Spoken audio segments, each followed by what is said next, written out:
कुछ दिन ध्यान में जी लगता है, फिर कुछ दिन पूजा और भजन चलता है, लेकिन एकाग्रता कहीं भी नहीं होती। अपनी इस स्थिति से परेशान हूं,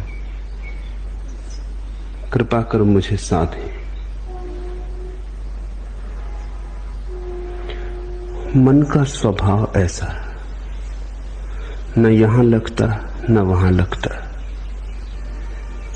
मन का स्वभाव है द्वंद्व। जो करोगे वहीं से उछटा हुआ लगेगा, जहां हो वहां से भागा हुआ रहेगा, जहां नहीं हो वहां का रस जन्मेगा। जो मिला व्यर्थ हो जाता, जो नहीं मिला वे दूर के ढोल बड़े सुहावने लगते।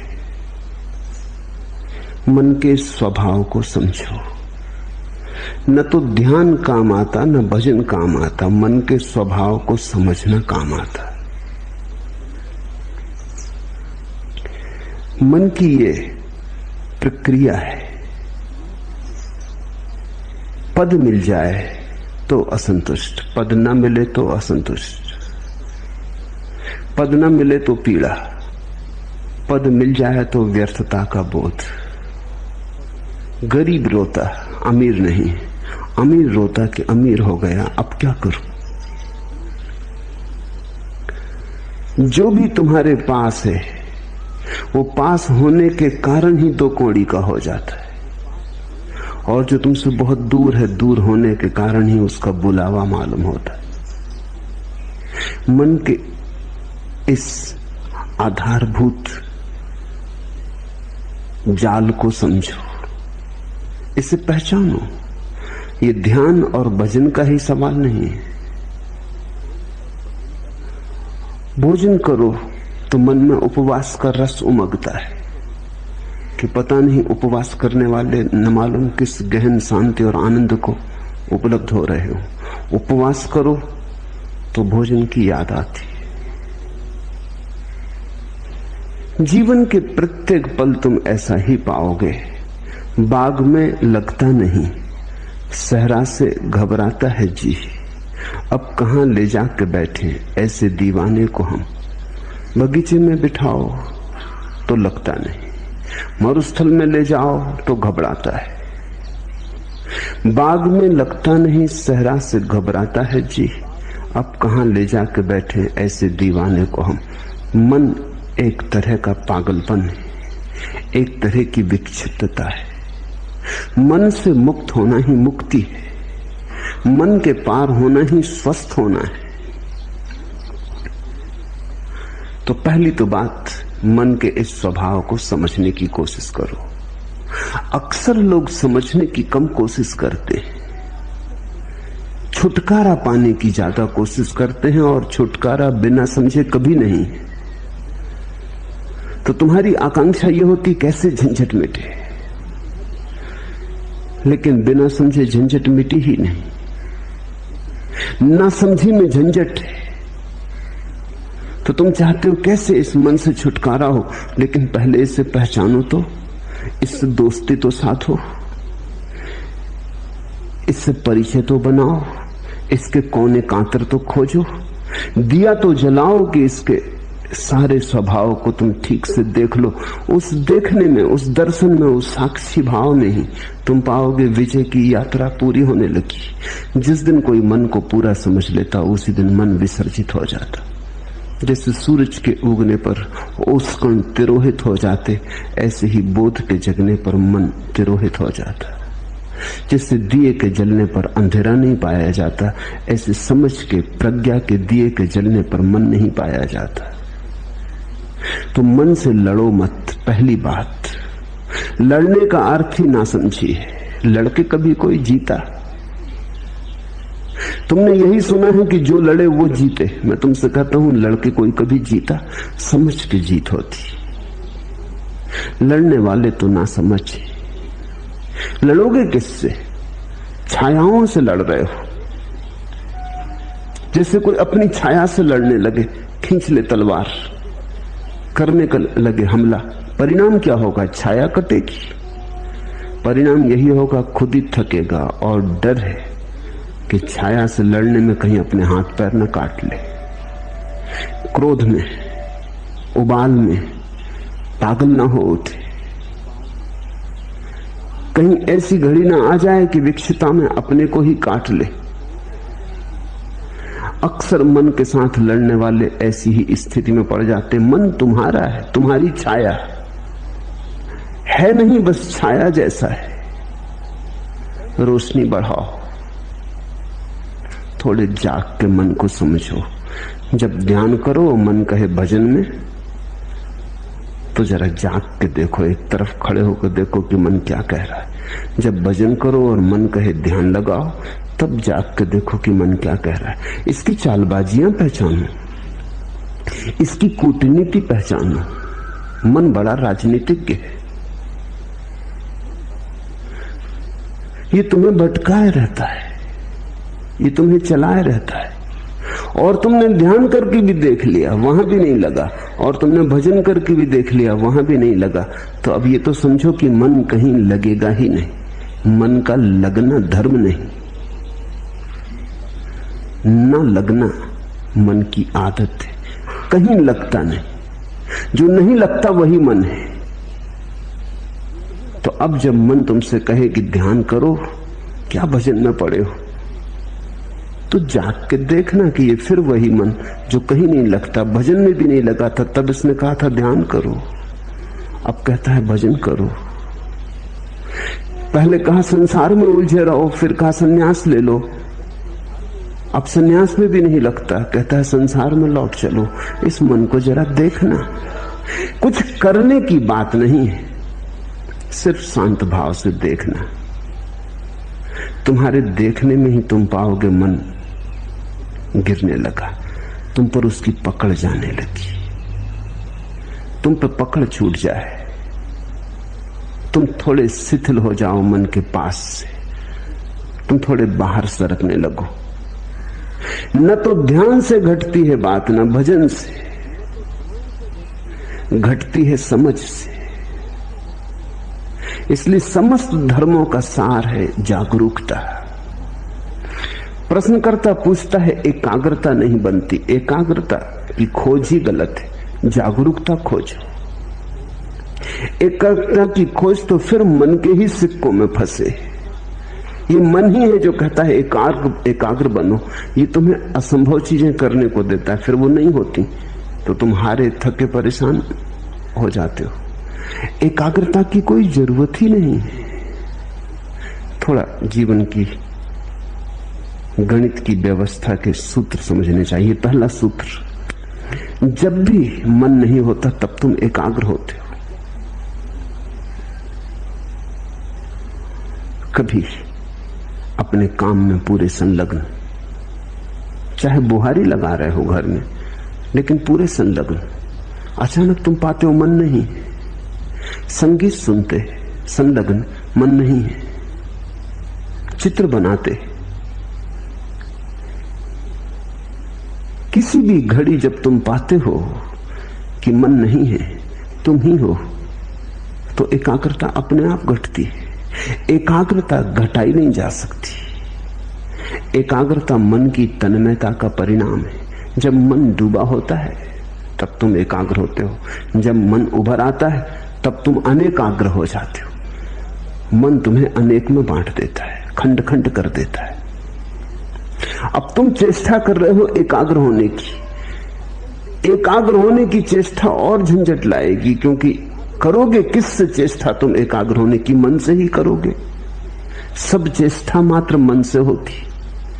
अब तुम एक ऐसे काम में लगे हो जैसे कोई आदमी अपने जूते के बंद खींच खींच के खुद को उठाने की कोशिश करे। खुद को कैसे उठाओगे? जूते के बंद खींच के थोड़े बहुत उछल कूद लो, फिर बार बार जमीन पर पड़ जाओगे। ये असंभव चेष्टा है। मन कभी एकाग्र नहीं होता।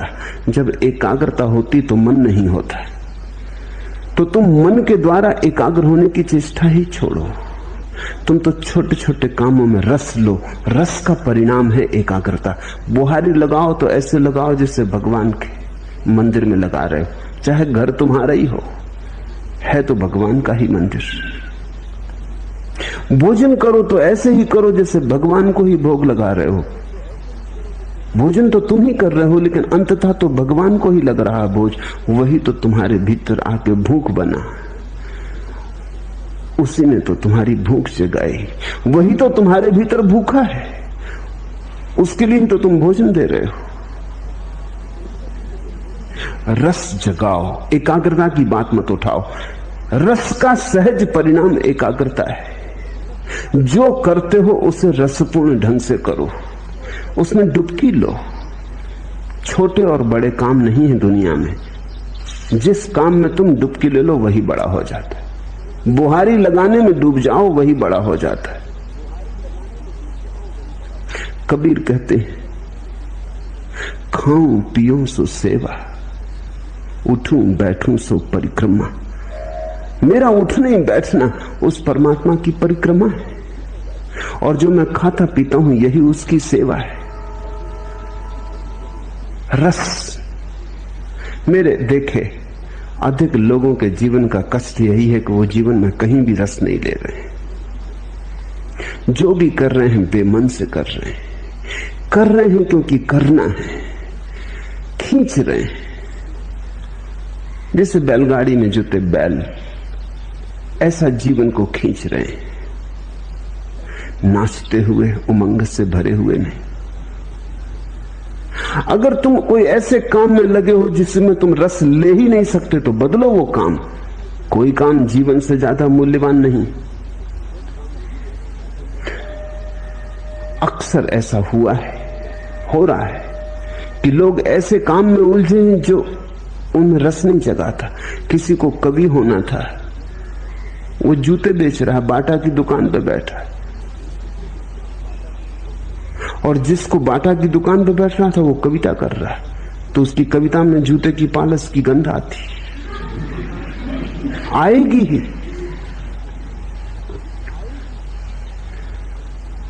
लोग वहां हैं जहां उन्हें नहीं होना था, और ये विकृति के कारण है क्योंकि तुमने कभी अपने सहज भाव को तो खोजा नहीं। किसी के पिता ने कहा कि दुकान करो, इसमें ज्यादा लाभ है। किसी के पिता ने कहा डॉक्टर बन जाओ। किसी की मां को ख्याल था बेटा इंजीनियर बने। परिवार को धुन थी कि बेटा नेता बने। तो सब धक्का दे रहे हैं एक दूसरे को कि ये बन जाओ, वो बन जाओ। कोई ये नहीं पूछता कि ये बेटा क्या बनने को पैदा हुआ है। इससे भी तो पूछो, थोड़े इसके हृदय को भी तो टटोलो। तो फिर लोग गलत जगहों पर पहुंच जाते। एक बहुत बड़ा सर्जन जिसकी सारे जगत में ख्याति थी, जब 60 वर्ष का हुआ और उसकी 60वीं वर्षगांठ मनाई गई तो सारे दुनिया से उसके मित्र इकट्ठे हुए, उसके मरीज इकट्ठे हुए, और उन्होंने उसका बड़ा स्वागत किया। लेकिन वो बड़ा उदास था। उसके स्वागत में एक नृत्य का आयोजन किया गया था। तो जब लोग नृत्य करने लगे और वो सर्जन देखता रहा तो उसकी आंख से आंसू टपकने लगे। तो उसके पास बैठे उसके मित्र ने पूछा, क्या मामला है? हम सब तुम्हारी वर्षगांठ पे इकट्ठे हुए प्रसन्नता से। ये नृत्य तुम्हारे स्वागत में होता, तुम रोते क्यों हो? तुम्हारी आंख में आंसू क्यों है? तुम किस पीड़ा से भीग गए हो? उसने आंसू पोंछ लिए। उसने कहा कि नहीं, वो कोई बात नहीं। पर मित्र ने जिद की, कहा कि क्या तुम्हें कोई जीवन में विफलता मिली? तुम जैसा सफल आदमी नहीं, तुमने जो ऑपरेशन किया सफल हुआ। तुम्हारे जैसा कुशल सर्जन दुनिया में नहीं, फिर क्या? लेकिन उसने कहा, मैं कभी सर्जन होना ही नहीं चाहता था। मेरा दिल तो एक नर्तक होने का था। आज नाच को देख के मैं रो उठा।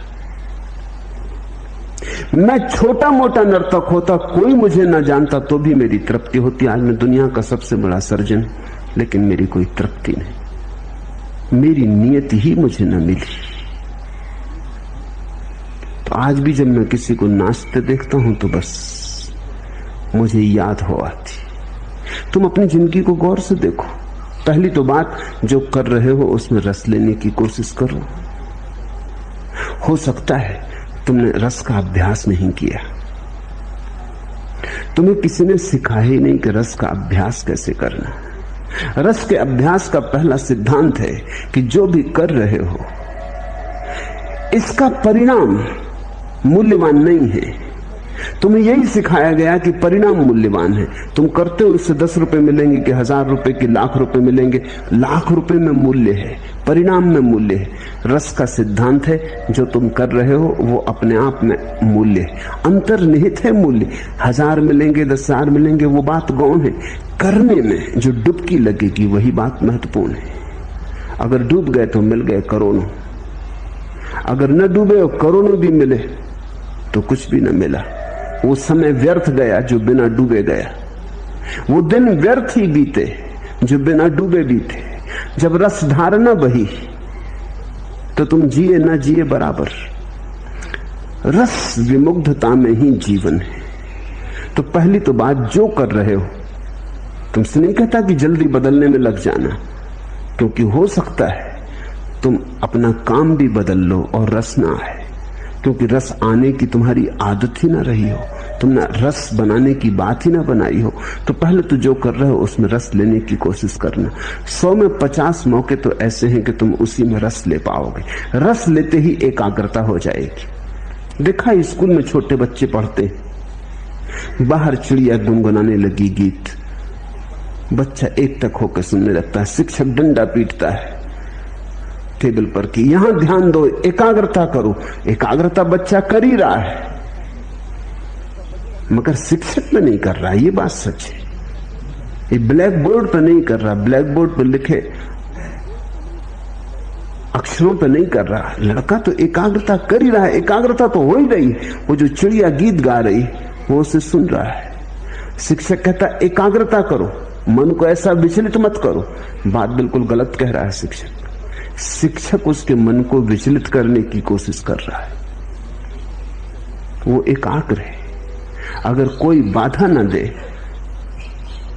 तो ये सारा संसार थोड़ी देर के लिए मिट जाएगा। वो चिड़िया की गुनगुनाहट होगी, उसका गीत होगा, इस बच्चे की भावदशा होगी, और ये एक बात सीख लेगा रस की। रस चूंकि उसे चिड़िया के गीत में आ रहा है इसलिए एकाग्र हो गया है। उसी कक्षा में ऐसे बच्चे भी होंगे जिन्हें रस गणित के सवाल में आ रहा है, वो वहां एकाग्र हो गए। हमें लोगों को एकाग्रता नहीं सिखानी चाहिए, उनका रस देखकर उन्हें दिशा देनी चाहिए। जो बच्चा गणित को सुन के एकाग्र हो गया, बाहर भौंकते कुत्ते, लड़ती बिल्लियां, गीत गाती चिड़ियां, रास्ते पे बैठे मदारी की बीन कुछ नहीं सुनाई पड़ती, ये बच्चा आइंस्टीन होने को पैदा हुआ है। इसकी एकाग्रता ही खबर देती है। अब इस बच्चे से तुम कहो कि चिड़ियां गीत गा रही, उन पे एकाग्रता करो, ये ना कर पाएगा, ये संभव नहीं होगा। हमें देखना चाहिए कि कहां हमारी एकाग्रता है, वहीं हमारा जीवन है। मगर आज अचानक जीवन बदलने का तुम्हारे हाथ में उपाय नहीं।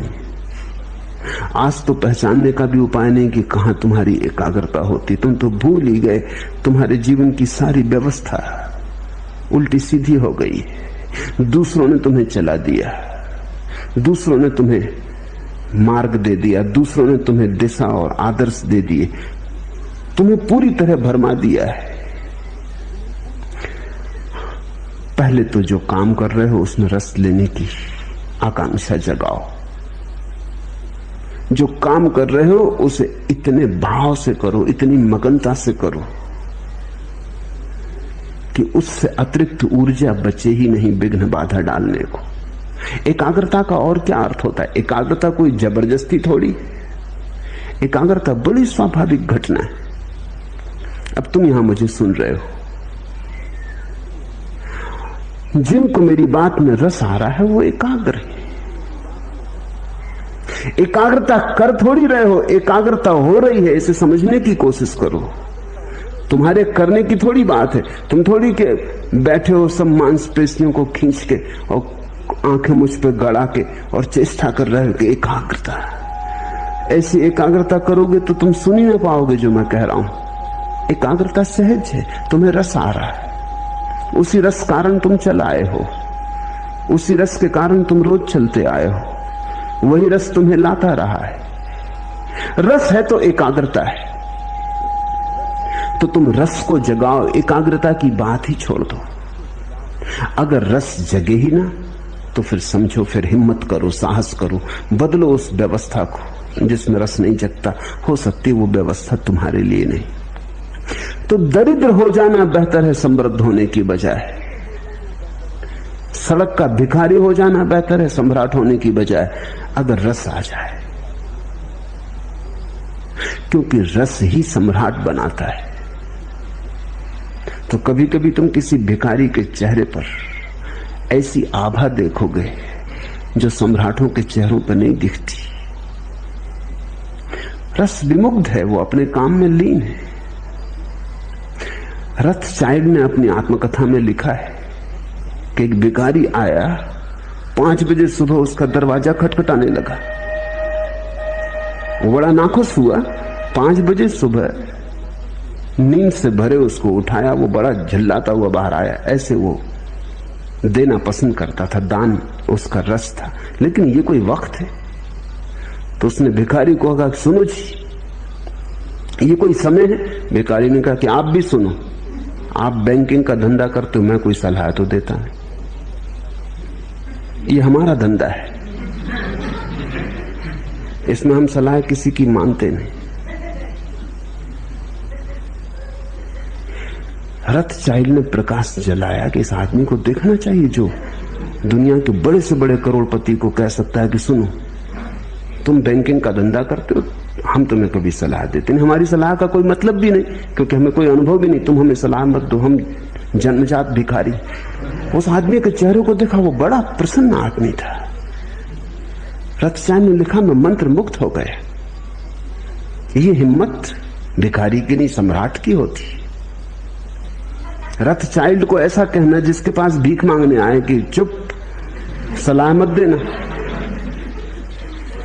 मेरे धंधे को मैं भली भांति जानता हूं।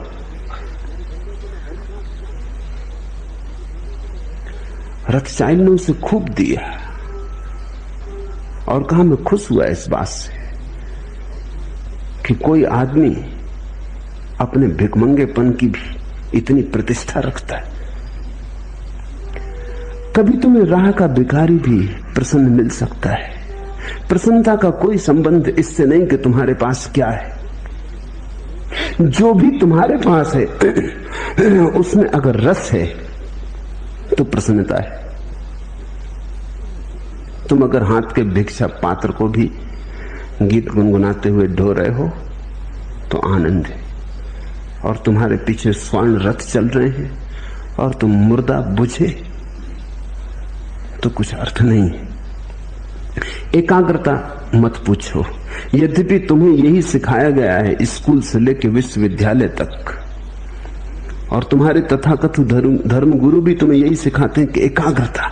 मैं तुमसे कहता हूं रसमग्नता, वो शब्द हटा दो, क्योंकि वो शब्द सीधा काम का ही नहीं है। एकाग्रता जरूर आती है मगर परिणाम की तरह आती। एकाग्रता साधन नहीं है। जहां रस लोगे वहीं घट जाती है, रस के पीछे बंधी चली आती, रस की छाया है। तो तुम कहीं भी रस लो, अगर मंदिर में रस ना आता हो, फिक्र छोड़ो, फिर मंदिर में परमात्मा तुम्हारे लिए नहीं घटेगा। जहां रस ही नहीं है वहां एकाग्रता नहीं होगी, एकाग्रता नहीं होगी, परमात्मा कहां होने वाला है। अगर तुम्हें बांसुरी के गीत में रस आता है तो वहीं तुम्हारा परमात्मा तुम्हें मिलेगा। अगर नर्तक की पायलों में तुम्हें रस आता है तो तुम्हारा परमात्मा वहीं नाचेगा। तुम्हारे परमात्मा की खोज तुम्हारे रस से ही तय होगी। रसो वैसा, उस परमात्मा का स्वभाव रस है। किसी शास्त्र ने नहीं कहा कि परमात्मा का स्वभाव एकाग्रता है। सच्चिदानंद वो रस की बात है। तुम्हें जहां आ जाए रस, जहां आ जाए आनंद, जहां उमंग उठे, जहां तुम खिल उठो, फिर वो कुछ भी हो, चाहे खेल हो, तो प्रार्थना बन गई। और ऐसे तुम बैठे बैठे प्रार्थना करते रहो, भजन करते रहो, ध्यान करते रहो, और रस उमगे नहीं, मेघ मलार बजे नहीं, हृदय गुनगुनाए नहीं। ऐसे तुम करते चले जाओ जबरदस्ती, यंत्रवत। करनी चाहिए कर्तव्य बस। लोग कहते हैं इससे रस मिलेगा इसलिए कर रहे हैं, नहीं, जहां रस मिलता है वहीं परमात्मा आता है। इसलिए मैं तुमसे कहता हूं कि मेरे पास तुम्हें देने के लिए कोई अनुशासन नहीं है, क्योंकि अनुशासन कोई भी होगा पराया होगा, दूसरे का होगा।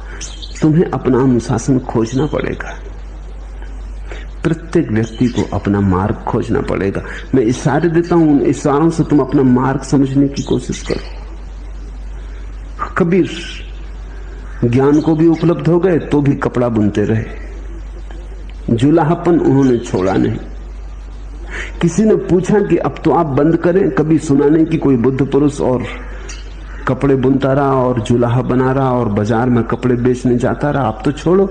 लेकिन कहते हैं कबीर ने कहा, इसी कपड़े के बुनने ने तो मुझे परमात्मा से मिला है, इसे कैसे छोड़ दूं? ये मेरी प्रार्थना, ये मेरी पूजा, ये मेरी अर्चना। झीनी झीनी बीनेरी चदरिया, वो जुलाहे का गीत है, कोई और दूसरा तो गा भी नहीं सकता। बुद्ध कैसे गाएंगे? बुद्ध ने कभी चदरिया बीनी नहीं, उन्हें कुछ पता भी नहीं। महावीर कैसे गाएंगे? चदरिया थी वो भी छोड़ दी। उनसे तो पूछो कैसी छोड़ी रे चदरिया, तो बता सकते। लेकिन कबीर ने बुन बुन के पाया। वो ताने बाने चादर के बुनते बुनते उनका ध्यान फला, वहीं रस विमुक्त हुए। पर कैसे पाया उन्होंने? क्योंकि हमें बुद्ध की बात समझ में आ जाती है कि दूर बोधि वृक्ष के नीचे ध्यान में बैठे हुए, कि महावीर वनों में पर्वतों में एकांत में 12 वर्ष मौन में खड़े हुए। कबीर कपड़ा बुन बुन के पा लिए, रस से बुना होगा। कबीर कहते थे राम के लिए बुन रहा हूं। सभी ग्राहकों में राम देखते थे। जब अपना कपड़ा बुन के वो काशी के बाजार में बेचने जाते, कोई मिल जाता रास्ते में, कहां जा रहे हो? तो वो कहते राम आए होंगे, उनको जरूरत है, कपड़ा बुन के लाया हूं, बड़ा बढ़िया बुना है, राम को देने जा रहा हूं। जब कोई ग्राहक उनसे कपड़ा खरीदता तो वो कहते संभाल के रखना राम, बड़ी मेहनत से बुना है, बड़े रस से बुना है। कपड़ा ही नहीं है, पीढ़ी दर पीढ़ी चले ऐसी मजबूती से बुना है। अपने प्राण ऊंडेले। तो जिसको ग्राहक में राम दिखाई पड़े, अब उसे किसी बोधि वृक्ष के नीचे जाने की जरूरत न रही। सभी लोग बोधि वृक्ष के नीचे जा भी नहीं सकते, और अच्छा है कि जाते नहीं तो बड़ी झंझट खड़ी हो जाए। एकाध बुद्ध बोधि वृक्ष के नीचे बैठता है, चलता है। एकाध महावीर मौन खड़ा हो जाता है, चलता है। लेकिन सभी ऐसे खड़े हो जाएं तो जीवन बड़ा विरस हो जाएगा। अधिक को तो कबीर जैसा होना पड़ेगा, अधिक को तो गोरे जैसा होना पड़ेगा। गोरा कुम्हार बस घड़े बनाता रहा, और घड़े बनाते बनाते खुद को भी बना लिया। और रैदास जूते सीते सीते, जूते बनाते बनाते पहुंच गए। तो तुम जो कर रहे हो उसमें रस डालो, ऊंडे लो रस। वही तुम्हारा भजन, वही तुम्हारा ध्यान। अगर तुम्हारी सारी चेष्टाएं असफल हो जाएं तो फिर साहस करो, तो फिर तुम गलत जगह हो। तुम कुछ ऐसी जगह बहने की कोशिश कर रहे हो जो चढ़ाव पर है। तो नदी चढ़ाव पर तो नहीं बहती, ढाल पर ही बह सकती है। रसधार भी ढाल पर ही उतर के बह के मिलता है। तो फिर बदलो, इसलिए साहस की जरूरत है। पहले सारी चेष्टा कर लो, और फिर तुम्हें लगे कि नहीं, इस ढंग से मेरे लिए परमात्मा से मिलन नहीं हो सकेगा, तो बदलो।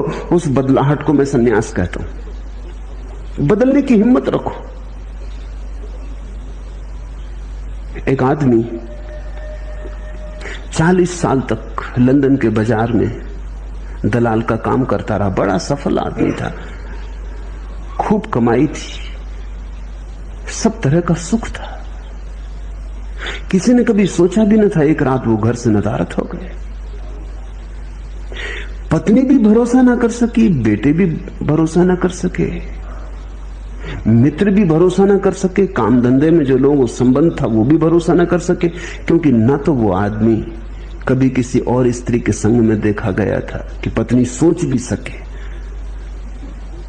कि वो किसी स्त्री के साथ भाग गया, न उसके कोई धार्मिक रुझान थे कि वो कोई किसी जाके आश्रम में सन्यासी हो गया होगा, न कोई दुख था कि आत्महत्या कर ली होगी। सब भांति सुखी संपन्न आदमी था, जिसको हम सुखी संपन्न कहते, वैसा आदमी था, सब ठीक ठाक था।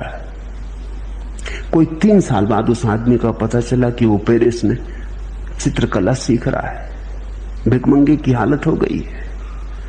भागे उसके मित्र, उससे कहा तुमने ये क्या किया,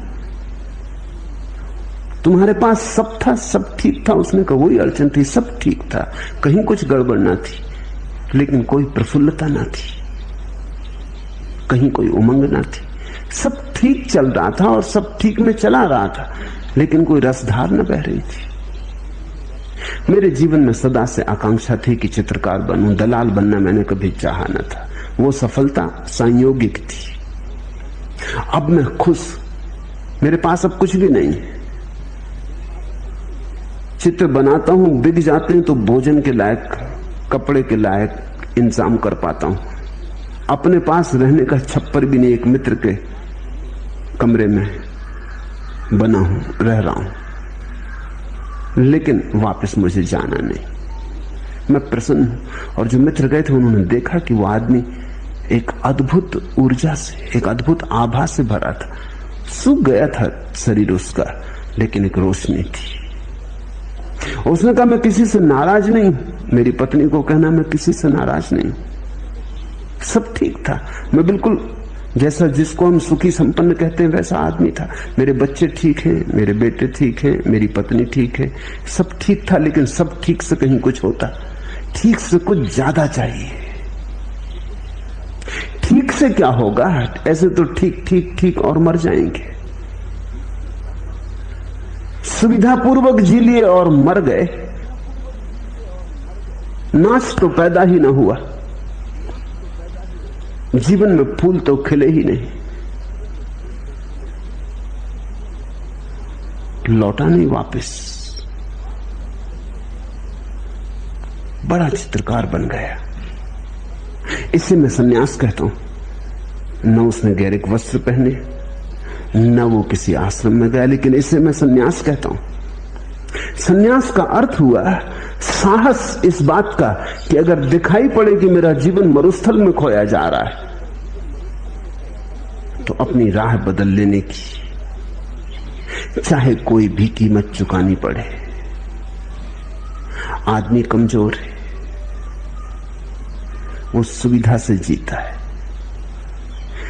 चाहे कुछ न मिले, लेकिन सुविधा तो है, सुरक्षा तो है, कुछ न मिले। इसलिए ये सारे प्रश्न उठते हैं कि एकाग्रता कैसे सधे।